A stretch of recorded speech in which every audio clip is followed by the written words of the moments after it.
다시 또 이렇게 뵙게 돼서 정말 감사한 마음입니다. 그리고 낯익은 얼굴들이 계속 찬양하는 가운데 앉아 있다 보니까 지난번에 세미나 할 때 한 8주 동안을 같이 봤던 분들이기 때문에 낯이 금방 저분이구나 라는 생각이 들었습니다. 교회랑 인연을 갖는다는 것은 저에게는 매우 중요한 일이고 기쁜 일이 아닐 수 없습니다. 그래서 이렇게 또다시 기회가 돼서 함께 말씀을 나누고 또 하나님의 마음을 나누게 된 것이 저에게는 참 큰 기쁨이라는 것을 먼저 얘기하고 싶었습니다. 근데 오늘부터 시작해서 다음 주 그리고 셋째 주에는 설 연휴니까 그때를 빼고 그 다음에 네 번째 주에서 3번 동안에 이 선교에 대한 것을 여러분들과 나누고자 하는데, 가장 저에게 큰 부담이 뭐냐면 선교라는 말만 들어도 기본적으로 우리가 부담을 갖는다는 겁니다. 썩 내키는 주제가 아니라고 생각하기도 합니다. 여러분들 가운데서는 선교하면 대뜸 내가 관심 있는 주제구나 라고 생각하는 분이 이 가운데 얼마나 될지는 제가 모르겠지만, 지난번에 세미나 과정 때 온 만큼만 관심 있을 거라고 생각이 들기도 하고, 관심 있지만 기회가 안 돼서 못 하셨을 수도 있습니다. 문제는 우리가 선교라는 것을 제대로 안다면 이거는 우리가 지금 생각하는 것처럼 그렇게 부담스러운 주제이거나 이거는 저런 사람이나 하는 거지 나는 선교랑 어울리는 사람이 아니다 라는 거랑은 전혀 다른 거라는 거예요. 제가 신학교 다닐 때 저에게 은사이기도 하셨고 또 선교학에서 유명한 분이 계셨습니다. 저희 학교 교수로 계셨는데 제 개인적인 은사시고 멘토셨습니다. 그분이 저에게 신학교로 오기를 권유했었고 또 선교사로 가기를 권유하셨고 선교 훈련을 시켜주셨고, 워낙 유명한 분이라 제가 안 될 줄 아는데 저희 결혼식 줄에도 서주셨고, 개인적으로 저에게 또 공부를 하면서 저의 논문을 지도하셨던 지도 교수님이기도 하셨고 그러셨습니다. 근데 이분이 워낙 학교에서 인기가 있습니다. 강의를 잘하기로 아주 유명한 분이니까요. 그래서 항상 보면은 강의실에 똑같은 주제의 다른 교수님보다 훨씬 많은 사람들이 다 강의를 듣기 때문에 듣고 싶어도 못 듣는 경우가 많이 있습니다. 그런데 필수일 때는 그와 상관없이 항상 듣게 되거든요. 근데 두 분의 교수님이 있었습니다. 당연히 이 교수님에게 사람들이 많이 갈 거라고 생각했습니다. 근데 제가 잘 아는 그 형제가 있었는데 같이 공부를 할 때 그 형제가 신학교 다닌 동안 한 번도 이 교수님의 수업을 안 들었다는 거예요. 그래서 제가 권유를 했습니다. 요번에 이거는 필수로 들어야 되니까 두 분 중에 이분 교수님 거를 같이 듣자 형제. 그랬더니 싫다 그러는 거예요. 제가 이제 설득하기 시작했습니다. 이분의 강의가 얼마나 재밌는지 아냐, 얼마나 강의를 잘하는지 아냐, 내용도 기가 막히다, 너무 좋다, 사람들도 이미 알고 있다, 들어라 그랬더니 알고 있다는 거예요. 강의가 좋다는 게 이미 소문이 나 있기 때문에 그분이 강의가 얼마나 좋은지 잘 알고 있다는 겁니다. 그런데 안 듣는다는 거예요. 다시 한 번 더 설득을 했습니다. 강의가 좋은 정도가 아니다. 강의가 좋을 뿐만 아니라 은혜롭다. 얼마나 사람들이 그 강의의 은혜를 받는지 모른다. 그래도 안 듣겠냐 그랬더니 그것도 알고 있대요. 은혜가 되고 심지어는 도전도 주고 이러기 때문에 그런 것도 알고 있답니다. 그런데 안 듣겠대요. 이해가 안 됐어요. 제가 얘기했습니다. 아니 강의도 좋고 강의도 아주 기가 막힌 내용을 다루고 있고 심지어 강의가 은혜가 되는데 왜 안 듣냐 그랬더니 그 형제가 하는 얘기가 이거였습니다. 그 강의를 듣는 사람들이 자꾸 변한다는 거예요. 전혀 선교에 관심 없던 사람이 그 강의를 듣고 선교에 마음이 막 생기기 시작했다는 겁니다. 두려워서 못 하겠대요. 자기 자신은 학교를 그냥 졸업하고 그냥 평범하게 목회하고 싶은데 괜히 저 강의 들었다가 나도 선교하겠다고 그런 마음이 생길까 봐 그 강의를 안 듣겠다 그럽니다. 우리가 선교에 대해서 오해를 하기 때문에 이런 결과가 나옵니다. 선교는 결코 우리에게 두려운 그런 주제가 아닙니다. 선교를 오해하고 있기 때문에 그렇습니다. 우리가 기본적으로 알고 있는 개념은 이런 거죠. 전도는 우리나라에서 복음을 전하는 것이고, 선교는 우리나라가 아닌 다른 나라에 가서 복음을 전하는 거다. 전혀 틀린 말은 아니지만 저에게 점수를 주라 그러면 10점도 줄 수 없는 그런 대답입니다. 선교는 결코 그런 게 아닙니다. 오히려 그렇게 생각하기 때문에 선교에 대한 마음을 방해하는 경우가 있습니다. 왜냐하면 그냥 한국에서 전도하는 것도 힘든데 외국에 나가서 아무도 아는 사람이 없는 곳에 가서 고생하면서 전도하는 건 더 힘들죠. 그러니까 얼마나 부담이 돼요. 선교는 결코 그런 게 아닙니다.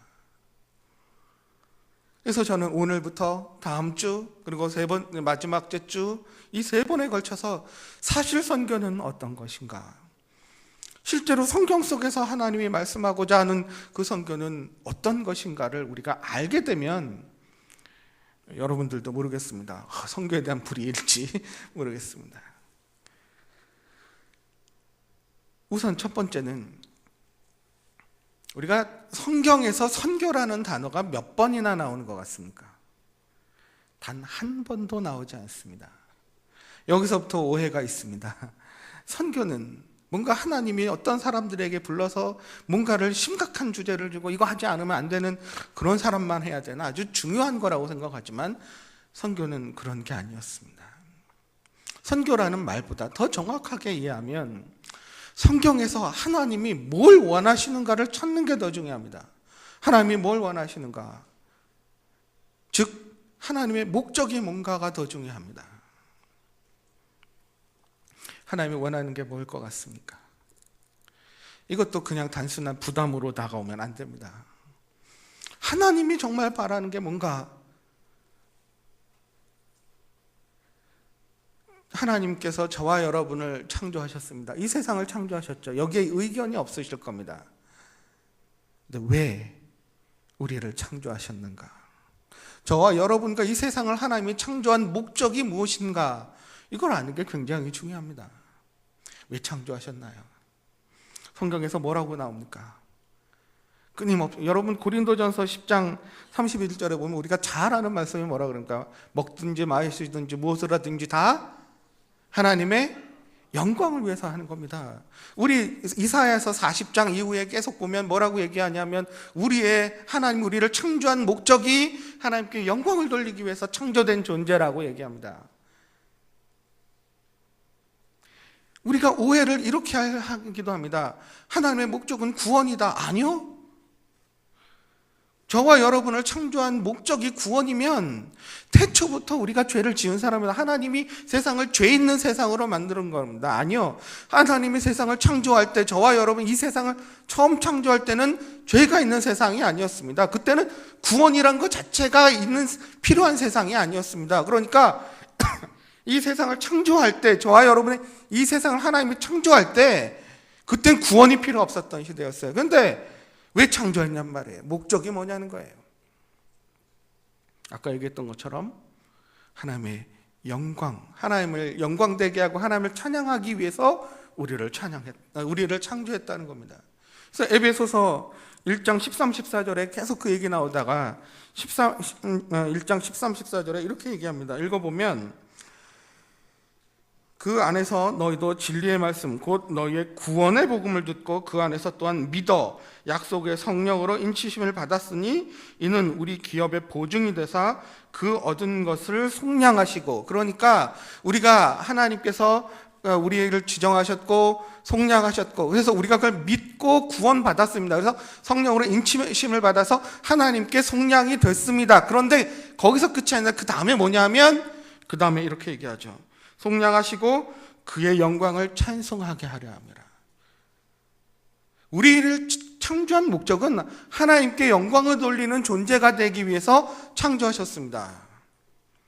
그런데 오늘날 우리는 그런 존재가 아니기 때문에 구원하셔서 하나님께 영광을 돌리는 존재가 하기 위하여 구원을 하신 겁니다.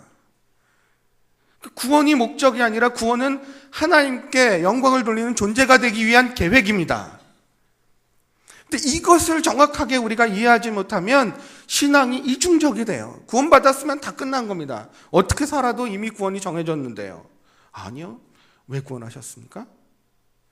하나님을 찬양하기 위해서, 하나님께 영광을 돌리는 존재가 되기 위해서 구원을 하신 거란 거예요. 그런데 이게 정확하게 마음에 와닿지가 않습니다. 우리가 하나님께 영광을 돌리는 것이 하나님의 목적이다라는 게, 도대체 하나님께 영광을 돌리는 존재가 된다는 게 어떤 건가요?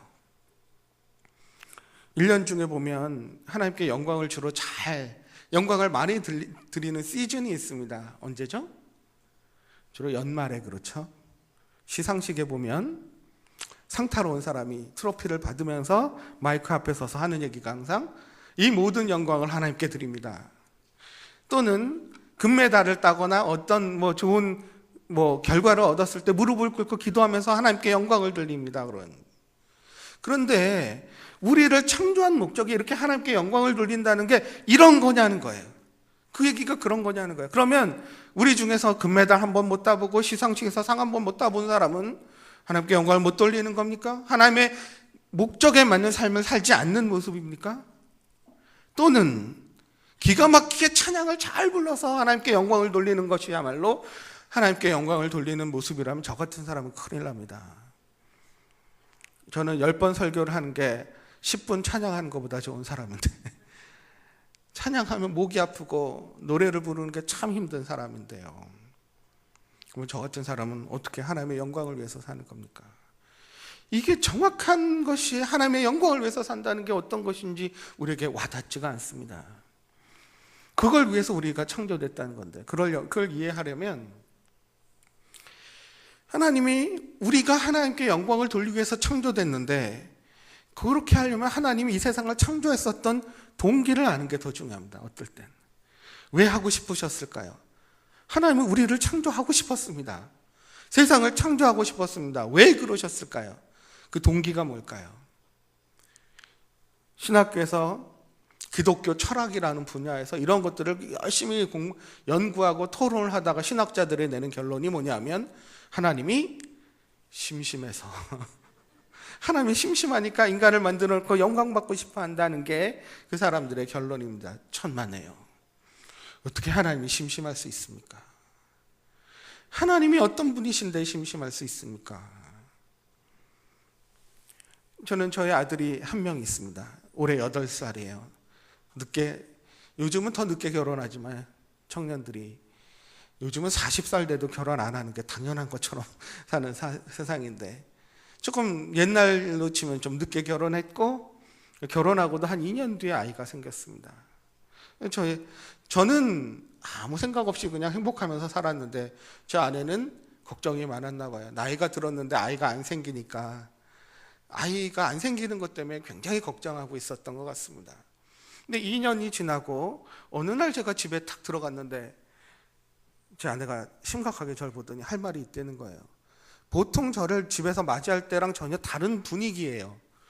왜 그러냐 그랬더니 임신한 것 같다 그런 거예요.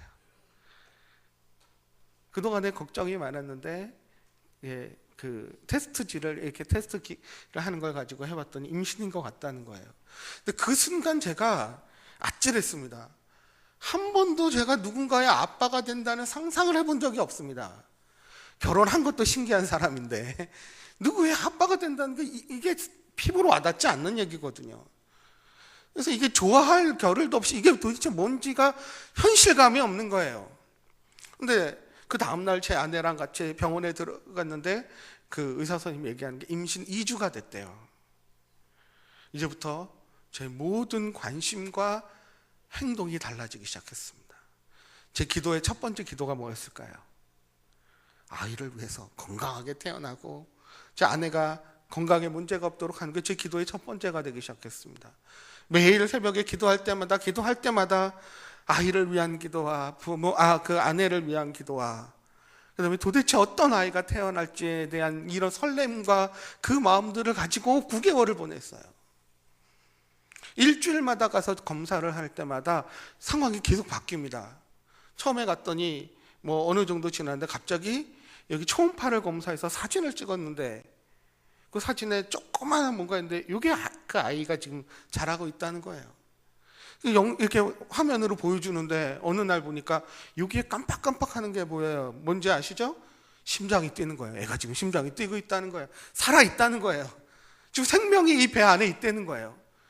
너무 한 주마다 새로운 것을 너무 경험하니까 이게 뭔지를 모르겠어요. 어떻게 지나가는 시간인지도 모르겠고, 어느 날 이게 스피커 같은 걸 여기다 대고 들려주는데 쿵쾅 쿵쾅 이런 소리가 들려요. 애가 심장이 이렇게 뛰고 있대요. 정상적으로 맥박이 뛰고 심장이 뛰고 있다는 거예요. 그러다가 어느 날 여기에 이렇게 막 아이가 점점 커지고 막 사진을 이렇게 찍다가 딱 한 장면을 찍었는데 드디어 우리 아이의 얼굴이 딱 찍혔어요. 근데 다 찍히진 않고 이 코 밑에 부분부터 이 입까지만 딱 찍힌, 저희 집에 아직도 그걸 갖고 있는데, 그 사진을 딱 보는 순간 저와 아내가 똑같이 얘기했습니다. 나랑 똑같이 생겼다. 똑같이 생겼어요. 그 코 밑에부터 이 턱까지 이 모든 게 누가 봐도 내 아들이에요. 그 9개월 동안을 얼마나 설레면서 지냈는지 몰라요. 그리고 아내가 조금이라도 다치면 안 되니까 그냥 몸이 무거워질수록 방에서 그냥 쉬게 하고, 제가 냉면도 끓여서 먹고 싶다면 갖다 주고, 미역국은 제가 안 끓이니까 저기 장모님이 끓여서 얼려준 거 계속 녹여서 달라 그러는데 안 먹겠다 그래가지고 시켜놨다가 나중에 또 먹겠다 그래서 또 데워서 주고, 이런 것들을 하면서 9개월을 다 보내면서 제 아내가 아이를 출산할 때 제가 다 지켜봤습니다. 병원에 데리고 가고, 예정 시간보다 먼저 통증이 와서 그 시간들을 다 겪고, 분만실에 들어가서 다 옆에서 지켜보고, 아이를 낳는 순간까지, 아이가 태에서 나오는 것까지 다 봤습니다. 그리고 난 다음에 이제 탯줄을 선생님이 잘랐어요. 제가 자르라까 그랬는데 괜히 잘못 자를까봐 선생님 자르라 그러고, 그 다음에 이제 아이를 깨끗이 씻겨야 되거든요. 그동안에는 잠깐 나가 있었습니다.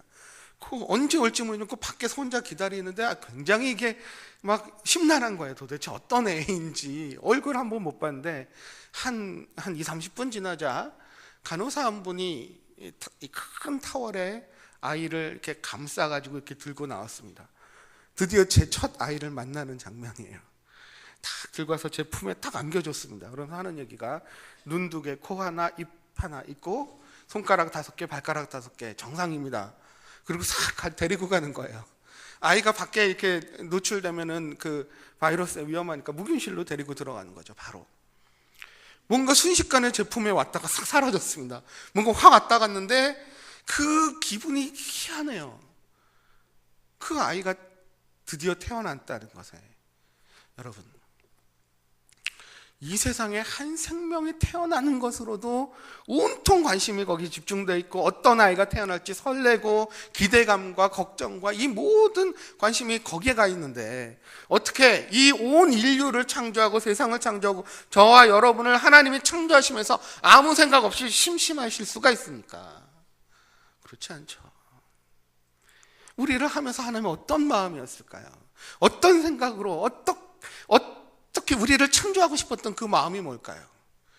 하나님이 세상을 창조하기 전에 어떤 마음이 있었는지 알 수만 있다면 얼마나 좋을까요? 그런데 쉽지가 않죠. 성경은 세상을 창조한 다음부터 기록되어 있으니까 그 전에 하나님이 어떤지 알 길이 없죠. 그런데 성경을 보다 보면 거기에 대한 힌트를 발견할 만한 곳들이 있습니다. 요한복음 17장 5절에 보면 이렇게 얘기합니다. 창세 전에, 예수님이 하나님께 기도하실 때 창세 전에 하나님 아버지와 내가 서로 영광을 돌렸던 것처럼 우리가 서로 영광을 돌리게 해 주십시오.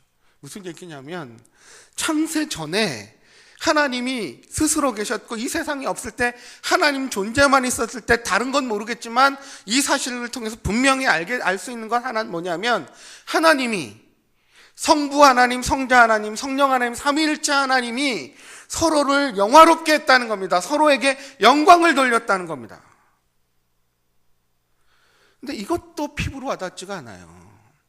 이게 하나님한테 쓰는 이 영광을 돌린다는 표현이 우리가 이해하기에는 정확하게 와닿지가 않습니다.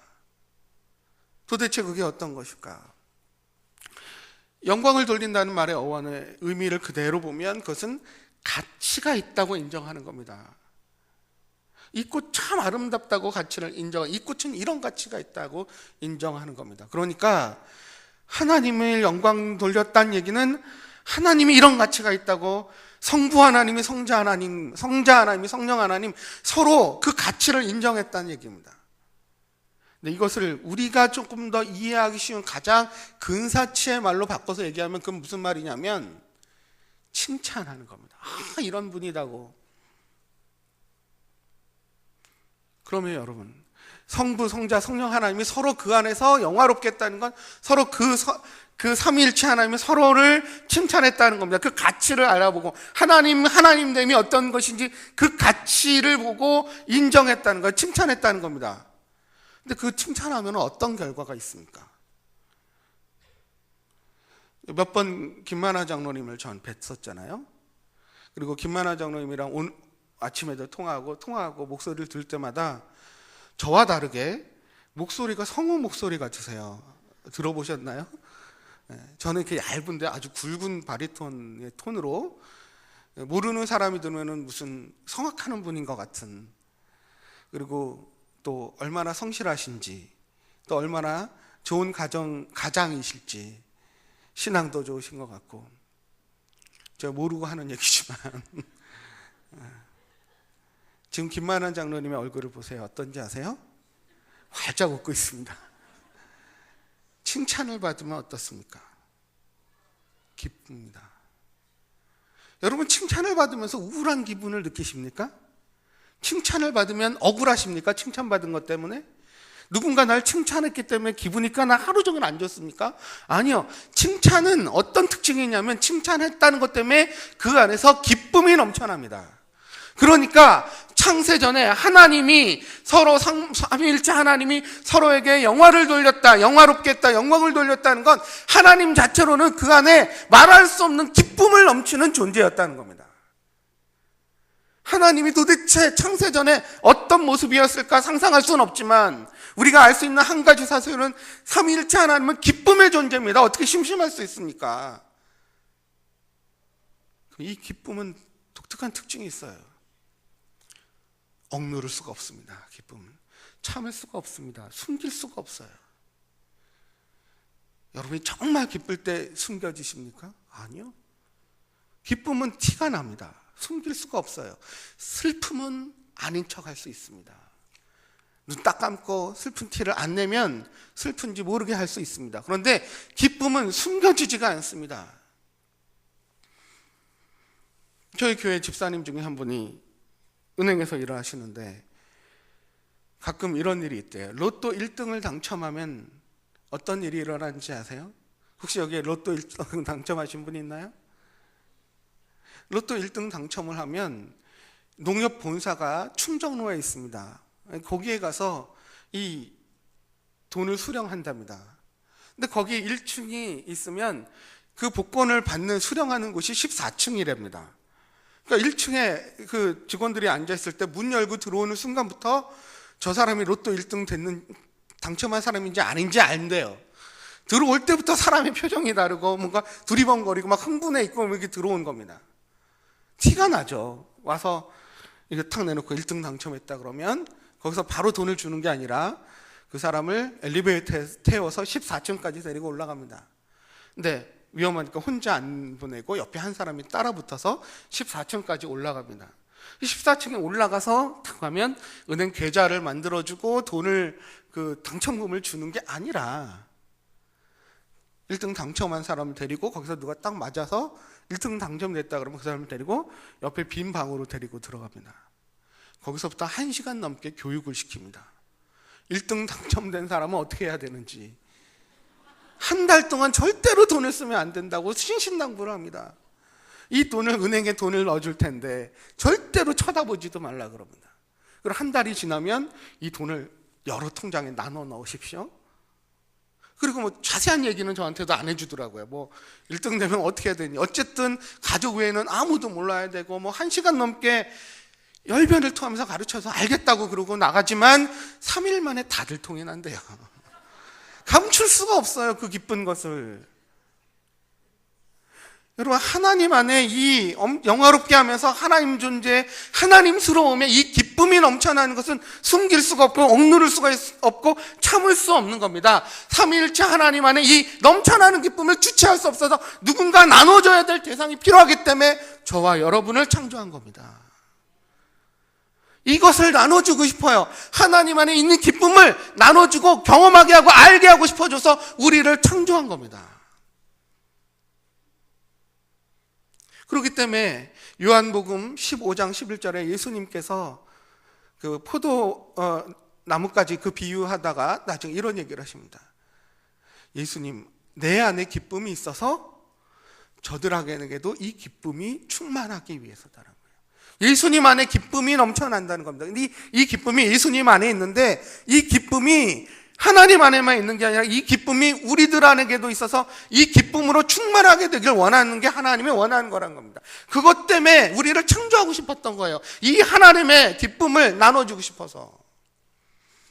저와 여러분은 그 하나님의 기쁨을 받기 위해서 이걸 나눠주고 싶어서 저희를 창조한 겁니다. 부어주고 싶은 거예요.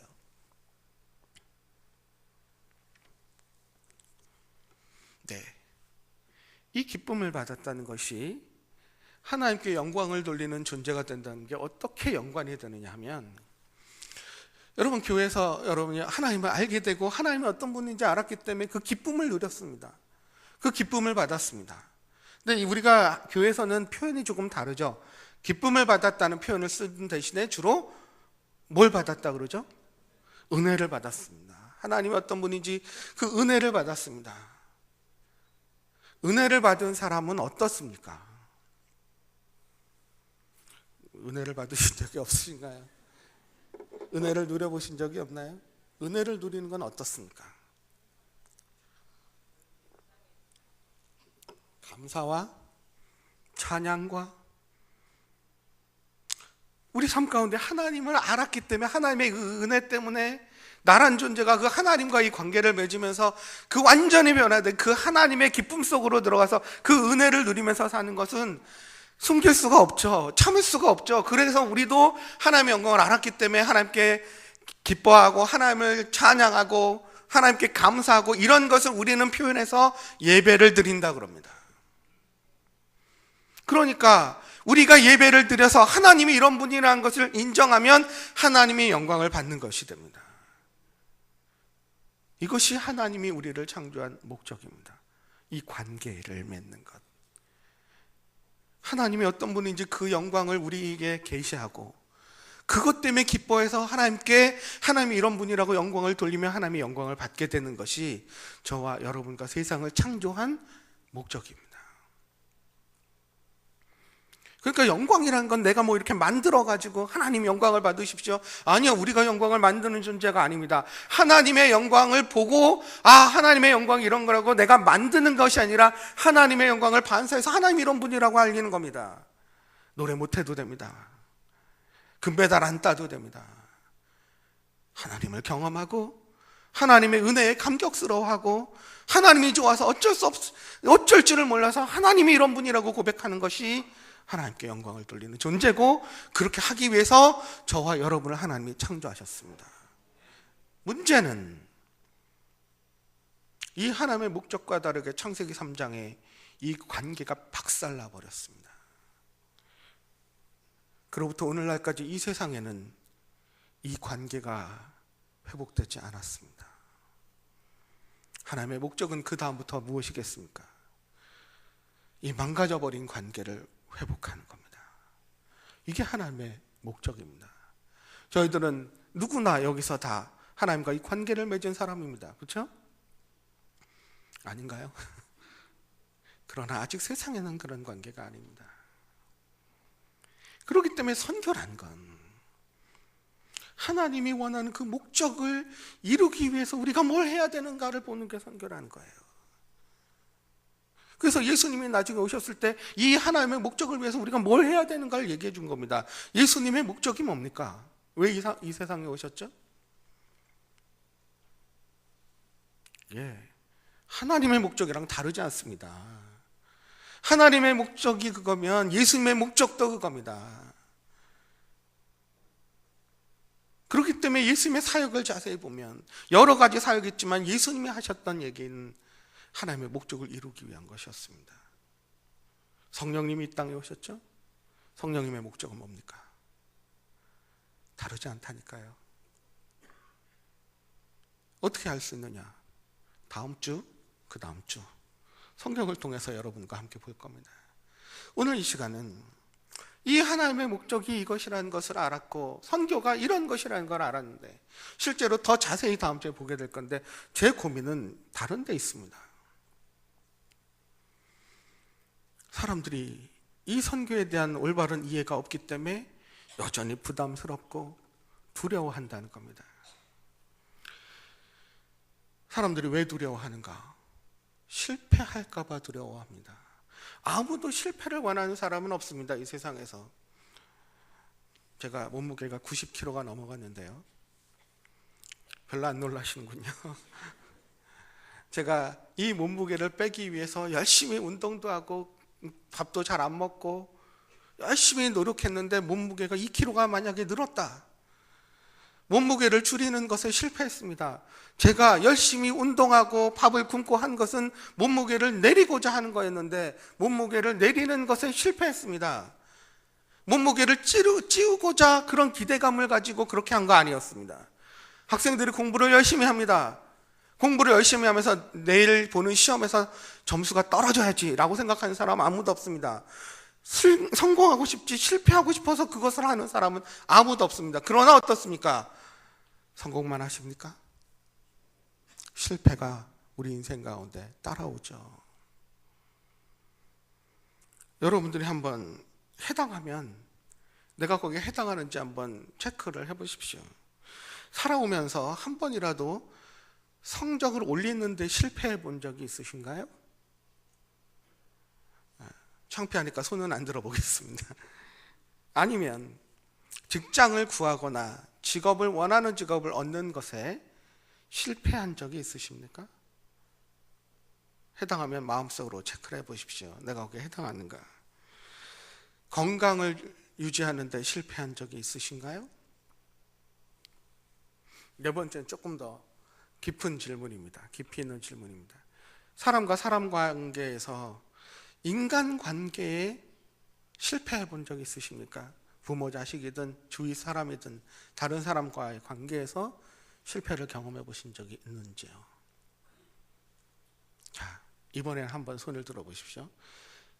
태어나면서부터 지금까지 어떤 크고 작은 것 상관없이 어떤 것이든 실패라는 것을 한 번이라도 해본 적이 있으시면 한번 손을 들어보세요. 네. 실패 없는 인생이 없죠. 우리는 누구도 실패를 원하지 않습니다. 그러나 사실 우리 인생에는 실패가 따라옵니다. 이 복음을 전하는 것도 똑같습니다. 처음에 실패하기 전에는 복음을 전하는데 담대합니다. 마음껏 복음을 전하는데 한번 실패를 당해요. 거절을 당하고 창피를 당하고 무안을 당하고 나면 그 다음부터 전도할 때 그렇게 담대하지 못하죠. 처음처럼 실패할까 봐 두렵기 때문에 그렇습니다. 기도도 마찬가지입니다. 아무 어려움이 없었을 때 막 기도했었는데 어떨 땐 기도 응답이 다 되지 않을 때가 있어요. 그러면 그 다음부터는 완전히 정말 이게 될 거라고 믿고 기도하지 않습니다. 안 될 수도 있다는 가정을 세우죠. 실패할까 봐 두려워합니다.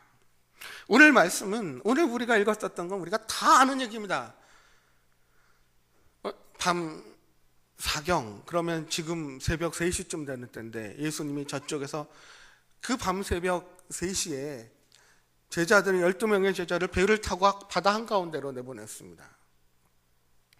지금 같은 때가 아니에요. 전기가 있었을 때가 아니죠. 만약에 달이 떠 있지 않다면 아무것도 보이지 않는 밤 한가운데 도대체 왜 바다로 나가라 그런지 모르지만 새벽 3시에 바다 한가운데 나가는 게 제정신은 아니죠. 큰 배도 아니고 좁은 배에 12명이 옹기종기 앉아가지고 앞에 하나도 보이지 않는 그 바다 한가운데로 배를 타고 들어가는 게 정상적인 얘기가 아닙니다. 얼마나 겁이 나겠습니까? 여기가 바다인지 어디인지 전혀 보이지 않는 칠흑같이 어두운 곳에 그나마 물이 잔잔할 땐 괜찮았어요. 갑자기 풍랑이 치기 시작합니다. 배가 흔들려요. 물보라가 쳐요. 파도가 넘치기 시작합니다. 이 제자들이 죽었다고 생각하면 큰일 났다. 여기서 바다 한가운데서 요즘 풍랑을 맞이했는데 아무것도 보이지 않고 죽을 거라고 생각했습니다. 얼마나 무섭습니까? 예수 어부로서 뼈가 굵었던 베드로조차도 그거는 말도 안 되는 얘기였습니다. 이 바다 한가운데서 우리는 다 죽었다고 생각했었을 겁니다. 근데 저쪽 바다 건너편 한복판에서 누군가 걸어옵니다. 제자들이 뭐라고 생각했죠? 유령이라고 생각했습니다. 근데 예수님이 얘기합니다. 나다, 두려워하지 마라. 근데 거기서 끝나지 않죠. 누군가가 예수님께 물었습니다. 예수님이면 저를 물 위로 오게 해주십시오. 누가 그랬죠? 베드로가 그 얘기합니다. 그러니까 예수님이 오라 그러니까 베드로가 두 번도 생각하지 않고 그 바다 위로 물 위로 뛰어들어가서 그 물 위를 걸어가는 겁니다. 나머지 배에 있던 11명이 어떤 기분이었을까요? 아무것도 보이지 않았으니까 처음엔 누구였는지 모를 겁니다. 도대체 누가 물 위로 뛰어들어갔지? 근데 어렴풋이 보니까 걸어가요. 도대체 누구예요? 서로 얼굴을 확인해보니까 베드로가 없어요. 베드로는 지금 물 위를 걸어가고 있어요. 그래서 11명의 제자가 어떤 마음이 들었으면 쟤는 뭔데 걷는 거야? 뭐 이럴 수도 있습니다. 그런데 다행히 조금 걷다가 물에 팍 빠져요. 쌤통이라고 생각했는지 모릅니다.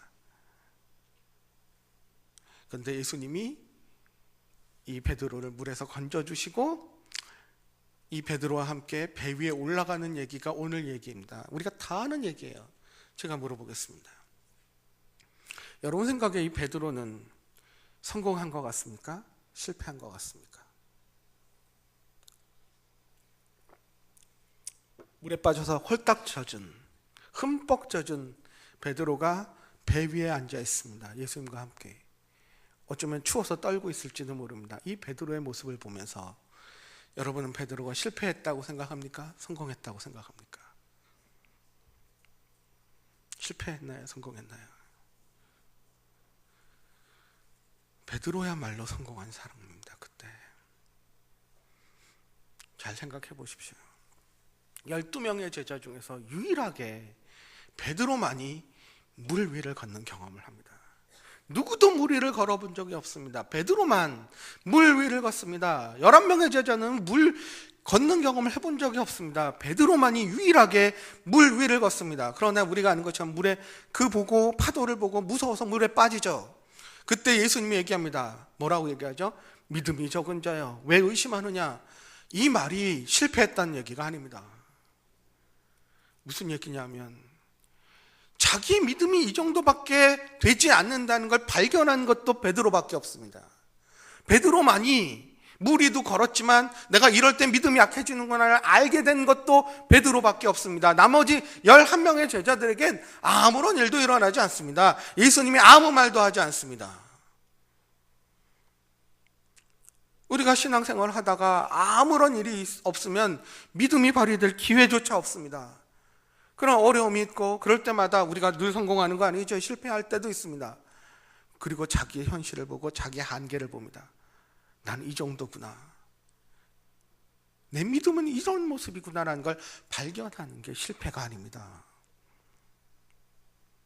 그 상황에서 예수님이 건져주십니다. 그리고 이제는 어떡합니까? 베드로와 함께 다시 물 위를 걸어서 배 위에 올라가는 걸 경험하는 것도 베드로밖에 없습니다. 베드로가 그러고 있는 동안에 11명의 배에 있었던 제자들에겐 아무런 일도 일어나지 않습니다.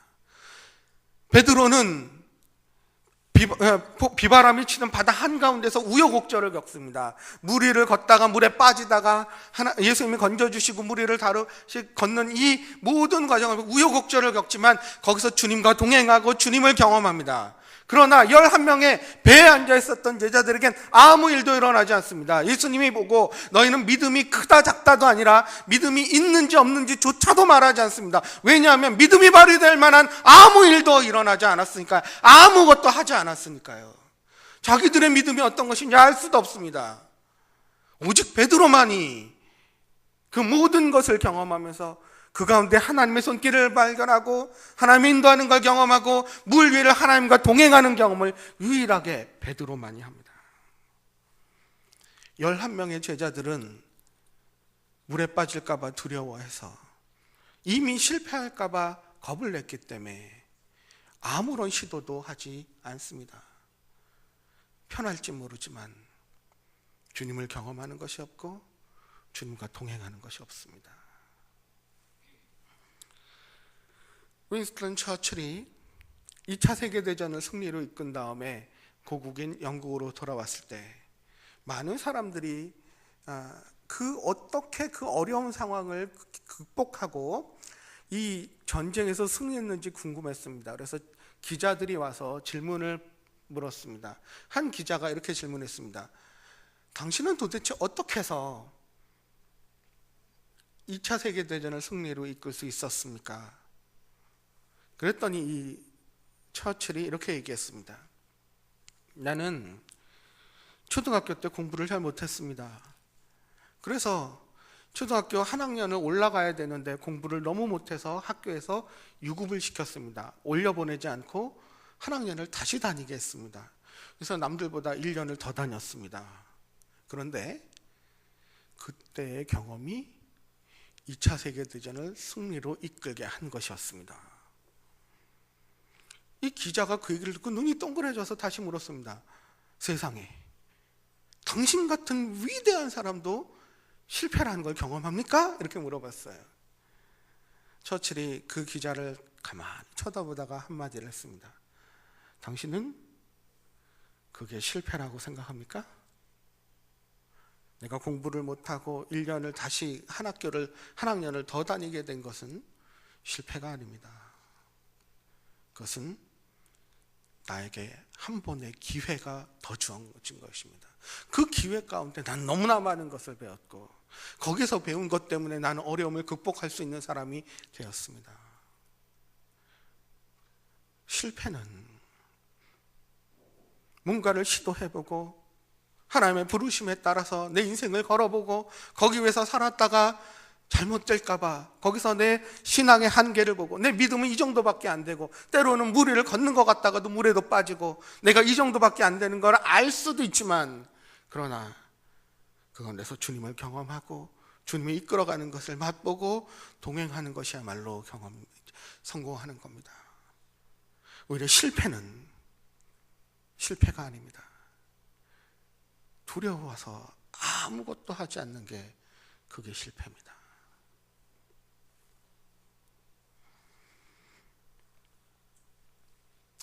제가 예전에 한 선교사님의 얘기를 글로 읽은 적이 있습니다. 미국에 선교사님들을 여러분이 아시면 신분 노출이 되지 않아야 되기 때문에 가명을 쓰거나 또 그 자신이 사역하는 나라에 대해서 그 나라의 이름을 이니셜로만 씁니다. G국, P 국가 이런 식으로. 그런데 아프리카의 A라는 나라에 대한 얘기를 쓴 겁니다. 이름도 가명했습니다. 밥이라는 사람과 존이라는 사람이 두 사람이 있었습니다. 두 사람은 선교사가 아니라 그냥 교회의 그냥 성도들이었습니다. 미국에. 근데 이 두 사람이 미국에는 성경 공부를 그 집사님들이나 이런 성인들도 성경 공부를 합니다. 예배 끝나면. 근데 그 주제에 맞게 전문적으로 그 주제만 맡아서 다루면서 돌아가면서 그 주제에 따라서 성경 공부를 합니다. 근데 한 달은 기도에 대한 주제를 성경 공부를 하기로 했고 그걸 가르쳐주는 사람이 밥이라는 사람이었습니다. 그리고 그걸 같이 성경 공부했던 사람 중에 한 명이 존이라는 사람이었습니다. 첫 주일날 성경 공부를 하고 끝나고 다 가는데 이 존이라는 사람이 찾아와서 얘기했습니다. 내가 기도에 대해서 배웠는데 이 기도해야 되는 건 알겠다는 겁니다. 그런데 도대체 뭘 어떻게 기도해야 될지 모르겠습니다. 그랬더니 이 밥이라는 사람이 얘기해 줬습니다. 그러면 한 나라를 정해 보십시오. 그 나라가 복음이 들어가지 않았다면 그 나라가 변하도록 이번 한 달 동안 기도를 배우면서 기도해 보십시오. 그러나 그 나라를 어느 나라를 정할지는 당신이 일주일 동안 생각해보고 다음 주에 와서 나한테 얘기해 주십시오. 알았습니다. 그렇게 하겠습니다. 그러고 갔습니다. 이 존이라는 사람이 일주일 동안에 계속 있는데 우연히 평생 한 번도 들어보지 못한 아프리카의 A라는 나라에 대해서 들어보기 시작합니다. 한 번도 들어보지 못했던 나라가 우연히 TV에서 딱 보게 되고 우연히 신문에서 발견하고 뭐 이런 전혀 들어보지 못한 나라에 대해서 들어게 됐습니다. 그래서 일주일 뒤에 주일날 가서 두 번째 주에 얘기했습니다.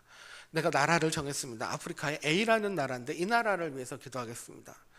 그 밥이라는 사람이 그럼 나도 같이 기도할 테니까 기도합시다. 그런데 그리고 난 다음에 그 나라가 너무 조그만 나라고 알려지지 않은 나라이기 때문에 뭘 기도해야 될지를 모르겠는 거예요. 어떻게 기도해야 될지. 그래서 인터넷을 뒤져보고 뭐 여러 가지 방법을 써도 그 나라에 대한 정보가 하나도 없습니다. 막연하죠. 기도를 해야 되는데.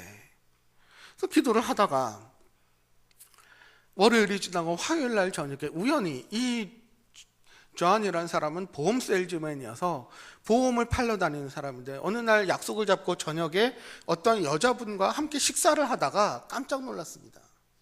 밥을 먹는데 그 여자분이 이렇게 얘기한 겁니다. 지난주에 아프리카 A라는 그 나라에서 왔어요. 깜짝 놀랐습니다. 내가 그 나라를 지금 관심 있어 하는데 그 나라에 대해서 좀 알려주십시오. 당신은 거기서 뭐 했습니까? 그랬더니 이 여자분은 간호사인데 의료 선교사로 그 나라에 가서 선교사로 있다가 얼마 전에 미국으로 돌아왔다는 겁니다. 마침 잘 됐습니다. 내가 이 나라를 위해서 기도하고 있는데 뭘 기도하면 좋겠습니까? 필요한 게 뭡니까? 내가 어떻게 기도하면 좋겠습니까? 기도 제목 좀 주십시오. 그랬더니 그 여자 선교사가 이렇게 얘기했습니다. 이 나라는 워낙 가난한 나라이기 때문에 그 꼬마애들이 우리나라에서는 1,000원이면 1불짜리 하나면은 다 맞을 수 있는 그 약이 없어서 애들이 그냥 죽어간다는 거예요. 그 약 하나가 없어서. 그래서 이걸 위해서 좀 기도해 주십시오. 이 존이라는 사람이 알았습니다. 그리고 집에 들어가서 그날 저녁에 보험 세일즈맨이니까 자기가 루트를 뚫었던 제약회사에 있는 모든 자기가 아는 사람에게 다 연락을 했습니다. 지금 같은 핸드폰이 있던 때가 아니라 유선 전화가 있었던 때니까 다 연락을 해서 얘기한 겁니다. 당신들 그렇게 돈을 많이 벌었으면 사회에게 환원을 해야죠. 이 아프리카에 이런 나라에 그 약 1,000원짜리 약 하나가 없어서 애들이 죽어가는데 당신들 그거를 좀 보내주시면 좋겠습니다. 아는데 다 연락했어요. 그 다음 날 여자 선교사가 전화를 걸었습니다. 당신 도대체 무슨 일을 한 겁니까? 왜 그러세요? 당신과 얘기 끝나고 오늘 아침에 우리 집 앞에 그 약들이 잔뜩 쌓여있다는 겁니다. 이건 그 제약회사에서 자기 집에 다 보내줬다는 거예요. 내가 연락을 해가지고 약을 보내달라고 그랬더니 그렇게 한 것 같습니다. 근데 여자 선교사가 난색을 표하면서 이렇게 얘기하는 거예요. 다 좋은데 이거 비행기로 붙이는 돈이 어마어마한데 이거 보낼 수가 없습니다. 약값보다 더 들어가는데 이거 어떡합니까? 이 사람이 걱정하지 마세요. 그러니 다시 전화를 걸었습니다. 그 제약회사들한테 다시 얘기하더니 당신들 생각이 있는 거냐고, 어떻게 여기다 보내주면 어떻게 가냐고, 직접 보내주셔야지. 그랬더니 거기 있는 제약회사에서 다 얘기하는 게 우리가 직접 여기서 DHL로 보내겠습니다. 걱정하지 마십시오. 그 비행기로 가는 그 비행기 편에 이 여자 선교사가 같이 타고 그 나라로 들어갔습니다. 나라에서 난리가 났어요. 그 약이 없어서 애들이 죽어갔는데 약을 잔뜩 갖고 와가지고 여자 선교사가 비행기에서 내렸는데 나라에서 난리가 났습니다. 그 나라의 대통령이 와서 도대체 이 약을 어디서 구했냐고, 어떻게 갖고 왔냐고 물어보니까 이 여자분이 얘기했습니다. 며칠 전에 미국에서 한 남자를 우연히 저녁 식사하다가 만났는데 그 사람이 이 나라를 위해서 기도하고 있다 그래서 내가 이런 기도 제목이 필요하다 그랬더니 그 사람이 다 연락해서 이거 보내준 겁니다. 그런 거예요. 이 사람은 우리나라의 은인입니다. 당신 돌아갈 때 이 편지를 꼭 전해 주십시오. 대통령이 다 직접 손으로 편지를 써서 그 여자 선교사가 미국으로 돌아갈 때 인편으로 보냈습니다. 존을 만나고 편지를 전해줬는데 편지에는 이렇게 쓰여 있었습니다. 당신이 한 일이 우리나라를 위해서 어떤 일을 했는지 당신은 모를 겁니다. 당신은 우리나라의 국빈과 같은 존재입니다. 꼭 한번 우리나라에 와주십시오. 다만 돈이 없으니까 당신 돈으로 오셔야 됩니다. 그 다음 날 이 여자 선교사와 함께 그 나라로 다시 들어갔습니다.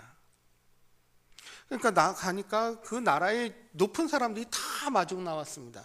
대통령이 직접 자기 차에 태워서 하루면은 그 다 나라를 돌 만큼 조그만한 나라였대요. 나라를 구경시켜주고 다녔습니다. 대통령이 소개했습니다. 여기는 뭐 나라 일을 하는 데고 저기는 뭐 시청이고 뭐 이러면서 다 소개하면서 차를 타고 지나가는데 한 장면이 딱 있었습니다.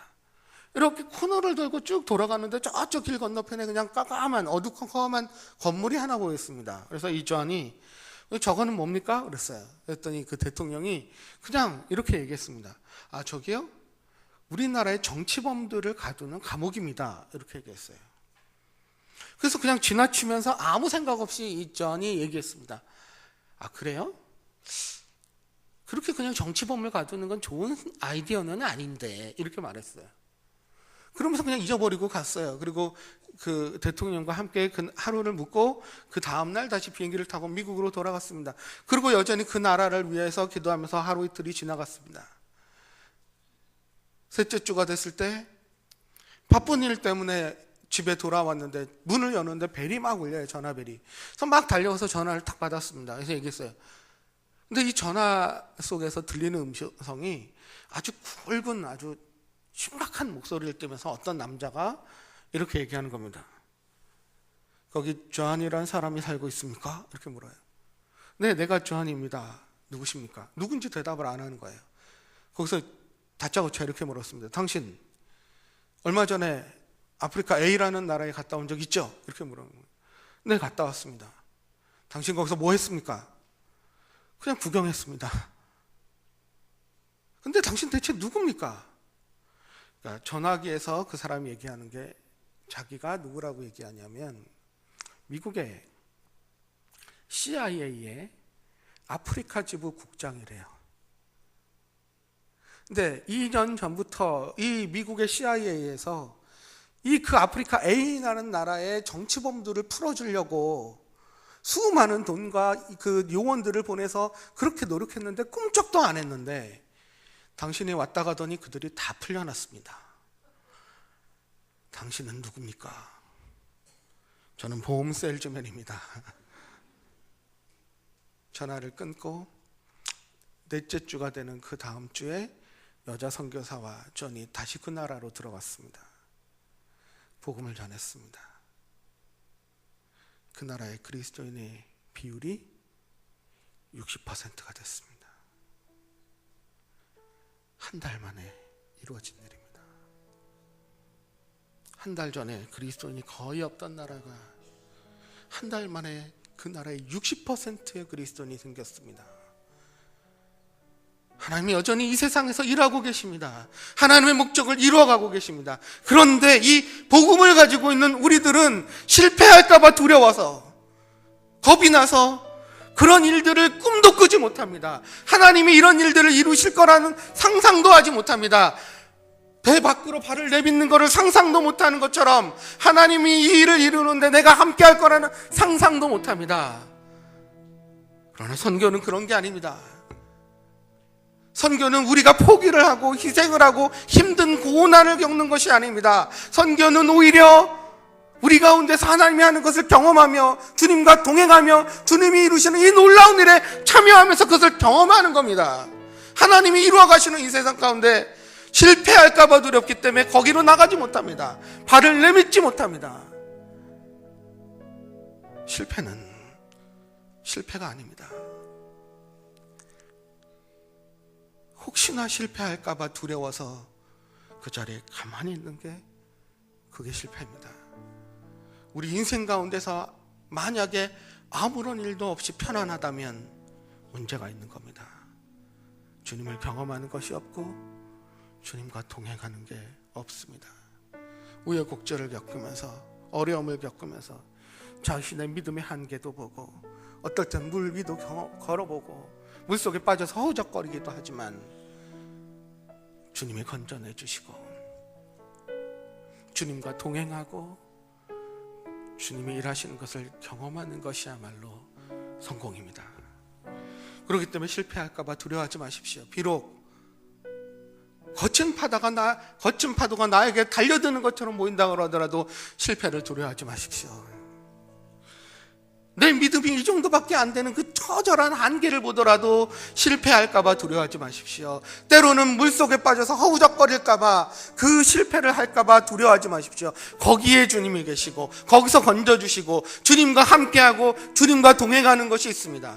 우리가 아무런 시도도 하지 않으면 여기에 편할지는 모르지만 주님과 동행하는 것이 없고 주님을 경험하는 것이 없습니다. 선교를 위해서 하나님은 일하시는 그 현장에 발을 내딛어 보십시오. 주님을 경험하고 주님과 동행하는 것이 있습니다. 우리가 이 찬양 부르고 제가 기도로 마무리하겠습니다. 주님이 주신 땅으로, 주님이 주신 땅으로 한 걸음씩 나아갈 때에 수많은 적들과 견고한 성이 나를 두렵게 하지만 주님을 신뢰함으로, 주님을 의지함으로, 주님을 의지함으로, 주님이 주시는 담대함으로, 주님이 주시는 담대함으로 큰 소리 외치며 나아가네. 이 산지를 내게 주소서. 그날에 주께서 말씀하신 이제 내가 주님의 이름으로 그 땅을 취하리니 이 산지를 내게 주소서. 그날에 주께서 말씀하신 이제 내가 주님의 이름으로 그 땅을 취하리니. 이 시간 잠깐 기도하시겠습니다. 여러분, 우리가 하나님을 위해서 살아간다는 것은, 우리의 인생을 살아간다는 것은 때로는 주님이 바라보시는 것, 주님이 원하는 그 목적을 위해서 살아가는 것일 수 있습니다. 여지껏 나를 바라보고 내가 원하는 것만 바라봤던 그 눈을 돌려서 하나님이 뭘 그렇게 원하고 계시는지, 그러나 이 세상은 하나님의 원하는 것과 달리 하나님께 영광을 돌리지 못하는 것이, 그 모습을 보고 하나님이 어떤 마음이실지 여러분이 그 마음이 느껴지신다면 실패를 두려워하지 마십시오. 과감히 주님이 이루시는 이 일을 위해서 발을 내딛으십시오. 이 시간에 여러분 그 마음을 가지고 앞으로 계속 기도하는 시간이 있었으면 좋겠습니다. 우선 제가 기도하고 마치겠습니다. 아버지 하나님, 하나님의 이 고귀한 목적, 그렇게 소망하고 바라고 우리를 창조한 목적, 이 온 세상이 하나님 앞에 나와 하나님의 영광을 돌리고 하나님의 영광을 받는 그 귀하고 아름다운 그런 하나님의 목적이 이루어지기를 간절히 바랍니다. 이 일을 위해서 때로는 우리를 부르시고 이 일들을 위해서 우리를 부르시는데 때로는 우리가 두려워하고 실패할까 봐 걱정하기 때문에 아무런 시도도 하지 않고 안전만을 꾀하고 발을 내딛지 못하는 우리의 모습을 되돌아보게 하시고, 선교는 두렵고 헌신되고 힘들고 고난스러운 게 아니라 이 하나님이 일하시는 것을 경험하고 주님의 현장 가운데서 주님과 만나고 주님이 우리를 이끄는 그 놀라운 경험을 하는 것인 것을 우리에게 알게 해주시옵소서. 예수님의 이름으로 기도했습니다.